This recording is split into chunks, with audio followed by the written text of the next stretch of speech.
మామ, ఈరోజు శివుడి గురించి ఒక అద్భుతమైన కథ తెలుసుకుందాం. అసలు శివుడి మెడలో పాము ఎందుకుంటుందో తెలుసా? ఒకరోజు ద్వారకామునులు తమ తపశ్శక్తి గర్వంతో శివుడిని అంతం చేయాలని ఒక భయంకరమైన కాలనాగును సృష్టించారు. మునులు ఆ కాలనాగుతో వెళ్ళు, ఆ శివుడిని కాటేసి అంతం చెయ్యని కైలాసానికి పంపారు.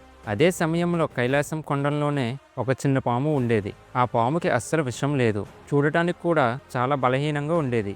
ఆ పాముని చూసి అందరూ అసహ్యించుకునేవారు. ఇతర జంతువులు కూడా నువ్వు ఒక పామువేనా అని ఏడిపించేవారు. ఆ పాము తనలో తాను కుమ్ములిపోతూ, నాకు విషం లేదు, అందం లేదు, ఈ లోకంలో నాకు చోటెక్కడా అని ఏడుస్తూ శివుడి పాదాల దగ్గర పడి ఏడుస్తుండేది. సరిగ్గా అప్పుడే మునులు పంపిన ఆ భయంకరమైన ఆ కాలనాగు శివుడిపై దూకపోతుంటే ఆ చిన్న పాము తన ప్రాణాలకు తెగించి అడ్డుగా నిలబడింది. శివుడు కళ్ళు తెరిచి కోపంగా చూశాడు, కానీ ఆ కాలనాగును చంపకుండా శివుడు గొంతులో ఉన్న అలాహలం విషం వల్ల నీలకంఠం మండిపోతుంది.